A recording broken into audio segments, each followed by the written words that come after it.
You guys come here patch after patch expecting me to bring you a build that can consistently get you top 4. I read your comments saying, when is your next video coming? I have no idea what's going on this patch. So I did my homework. I did my research. And when I saw Alan ZQ, former rank 1 world, playing this build, I knew it was legit. But that's not enough. I put the build to the test so that I can show you a step-by-step process of how to effectively put this build together. For those of you new here, my name is JinxJK, and I'm going to guide you through the early, mid, and late game transitions. For those of you who are veterans, you know what's coming before the tutorial. Enjoy.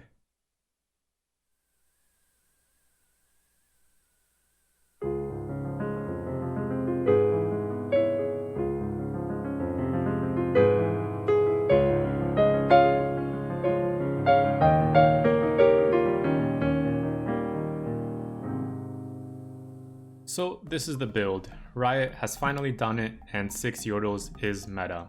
We got 6 Yordle, 3 Shapeshifter, 3 Sorcerer, and 2 Dragon at level 8. The Power Spike is at level 7 without the Nidalee. There you go. The Shapeshifter is a bonus if you can go to level 8. But before we get into the transitions, I want to quickly just look at some item priority. And the 3 main items that I would say right now for this patch and for this build are number 1, Mittens, and then Dragon Claw is a must in this meta, and Giant Slayer, the item is just busted. Riot decided not to nerf it, so we're gonna keep abusing it in the meanwhile.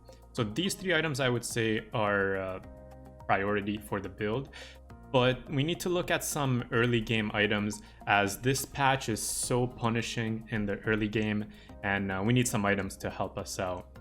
And your 3 early game items that you're looking for are Giant Slayer, Iceborn Gaunlet, and Ionic Spark. Iceborn Gaunlet with this build is surprising me so much. It really helps in that early and mid game. And you want to use it on, well, the item does get transferred to the Yordles eventually, and usually being the Poppy. You want to just frontline that Poppy, get everyone to focus her so she just creates as many ice fields as possible. Until you find your Yordles, your Poppy, you can go ahead and use it on a Shen. And if you don't find the Shen, don't worry, you can still just put it on, Blitzcrank, Warwick, a Brawler, the Knights, whatever you have. It is still a really effective item when it's not on the Yordles or the Shen. The Giant Slayer, ideally you want to have it on a Nidalee with a wild buff. Otherwise, go ahead and use it on a Vayne. And then Ionic Spark, again, just a really good early game item just to help that health loss. 3 damage is just way too much right now, so we need these early game items to help us. Ionic Spark can go on someone like Lissandra, can go on someone like Blitzcrank, Varus, all great holders of the Ionic Spark. So we talked about the items, now let's take a look at some of the transitions. We can just go ahead and use Shen as an example here, and you want to just use anything that's strong right now, right? 2 Knights, 2 Brawlers, Blitz Warwick, Wild Warwick Nidalee, Varus Aatrox, all just powerful early game combinations. So this can be something like what your level 4 can look at. And then going into level 6, at level 6 you want to look to prioritize adding in the Yordle buff, and as soon as you can you want to get both Yordle and Sorcerer in at the same time. And the way you can do that is once you find the Poppy. What can happen here is the Poppy can replace one of the Knights, and then the Tristana goes on the bench. As soon as you find that 3rd Sorcerer, we can go ahead and add in the Ahri, retaining the Yordle buff. Keep that Trist on the bench. We might need it as our 6th Yordle until we find the Gnar. We're going to be taking a look at that next. At level 7, you want to keep, again, Tristana and Nidalee are 2 units that you're holding onto the bench this entire time, as you might need them until we find better units like the Gnar. And this is our level 8 unit anyways.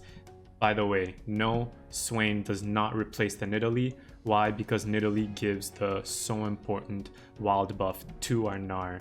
And ideally we want to make our Gnar the carry with the Giant Slayer. So Giant Slayer, Dragon's Claw, and wild buff, Gnar is killing it. Okay, so at level 7, we're looking to add in what we get, right? At this point, you're looking to prioritize getting in 6 Yordle. So let's look at that final image. Once you find your Shyvana and the Mittens, this is where we can go ahead and get our 6 Yordles. Nothing special here, right? There's no 4 cost units just yet. We're level 7, and this is where we're starting to look for the Aurelion Soul and the Gnar. That's what these 2 units are going to get replaced with. The Gnar goes over here, the Aurelion Soul goes over here, and this is your level 7 power spike. And last but not least, if you're able to push level 8, that's where we get Shapeshifter and Wild online to complete the build.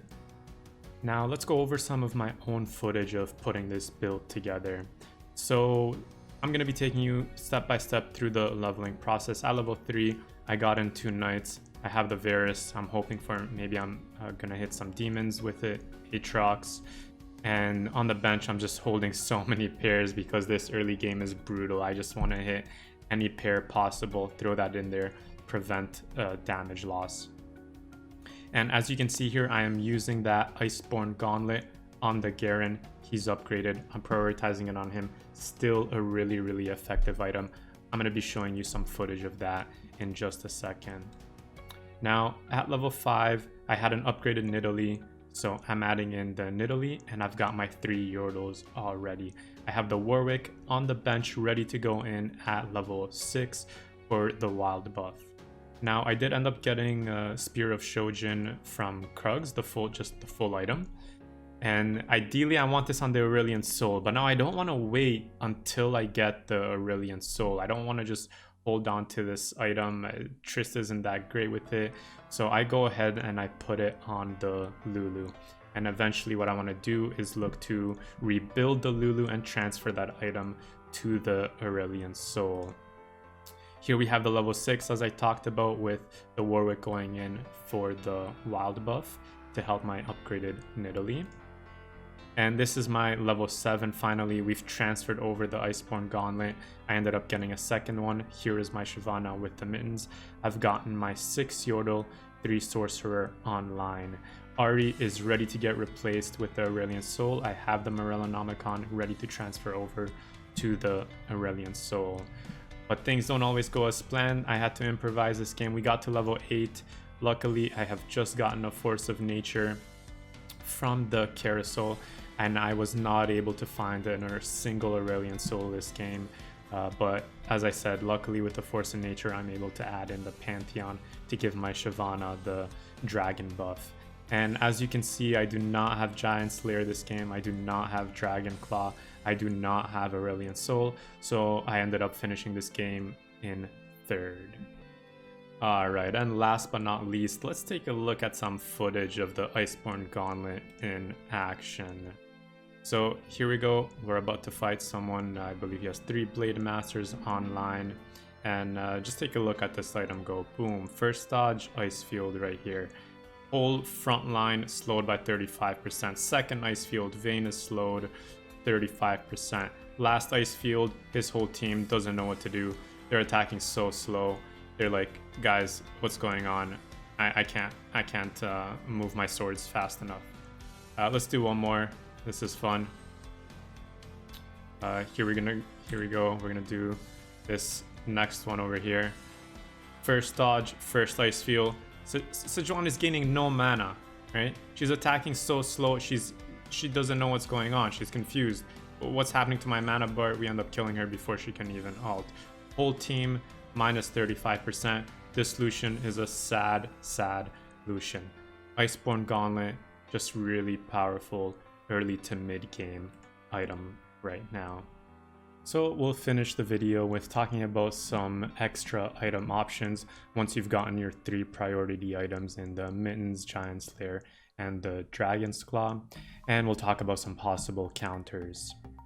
So these items are transferable. Okay, the Giant Slayer and the Rage Blade, really great on the Gnar, but if you're not finding a Gnar and it's just a Gnar 1-star that you have, you're not able to upgrade it, the Giant Slayer and the Rage Blade can definitely go on to the Shyvana. Another great user, let's say you get an early Aurelion Soul 2, the Rage Blade can get transferred over to the, or not, instead of transferred over, I should say can get used on the Aurelion Soul. Spear of Shojin, recently buffed, unreal item right now. You put that on the Aurelion Soul, he can become your carry along with the Rage Blade. Now, here is something if you just want to have fun, okay? The Gunblade. The Gunblade on a 3-star Veigar, this unit will 1v9, okay? If you see that you're actually able to get close to a 3-star Veigar, go ahead and start prioritizing the Gunblade. Otherwise, save that BF sword, save that large rod for the Rage Blade, for the Giant Slayer. But as I said, if you see you're close to a 3-star Veigar, Gunblade, Guardian Angel in case he gets phantomed, in case something unlucky happens. Every time he ults as a 3-star unit with Gunblade, back to full health, no questions asked. Now, as for some possible counters to this build, there aren't many. The only thing I've seen this build get countered by is a perfectly put together Dragon Guardian comp with the 2-star Pantheon, 2-star Kayle, 2-star Karthus. Jinx doesn't do well against this. Draven doesn't do well against this. Kai'Sa doesn't do well against this. So in my opinion, just a really, really powerful build right now, especially if you have some good items. And that's gonna do it for today's video. Guys, thank you so much for making it all the way up to this point. I do stream 5 days a week over at twitch.tv/JinxJK. So until then, I'll see you guys in the next video. Bye bye.